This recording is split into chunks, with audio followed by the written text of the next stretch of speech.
সকলেরই রয়েছে। যারা এখানে আসেনি তাদেরও রয়েছে, যারা বাসায় বসে আছে তাদেরও রয়েছে। আমি একজন শিক্ষক, আমি সকল আমার শিক্ষার্থীদের পক্ষ থেকে এইটুকু বলতে পারি যে আগামী 1 জুলাই থেকে সারা দেশে সকল মাধ্যমিক বিদ্যালয়ের অর্ধবার্ষিক পরীক্ষা এবং আগামী 2রা জুলাই থেকে সারা দেশে একযোগে এইচএসসি পরীক্ষা শুরু হতে যাচ্ছে।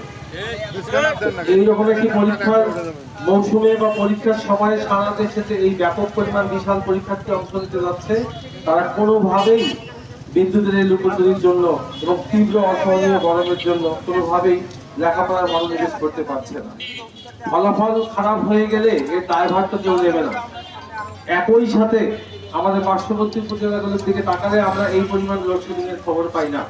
তাহলে আমাদের হাতীবান্ধায় এত বৈষম্য কেন? আমরা এখানে কেউই এককভাবে নেতা হতে এখানে আসিনি। আমরা এসেছি আমাদের নৈতিক দাবিটুকু জানাতে।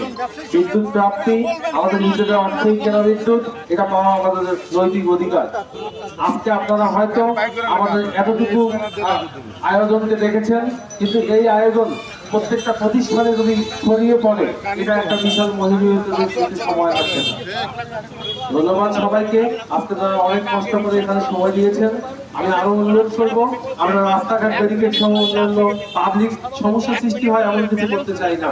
আমরা শুধু চাই প্রতিপক্ষ অনতিবিলম্বে আমাদের এই গুরুত্বপূর্ণ বিষয়টির প্রতি নজর দিবেন এবং হাতীবান্ধায় উল্লেখযোগ্য সংখ্যক ভাবে লোডশেডিং কমিয়ে এনে আমাদের দুর্ভোগ কমাতে সহায়তা করবেন।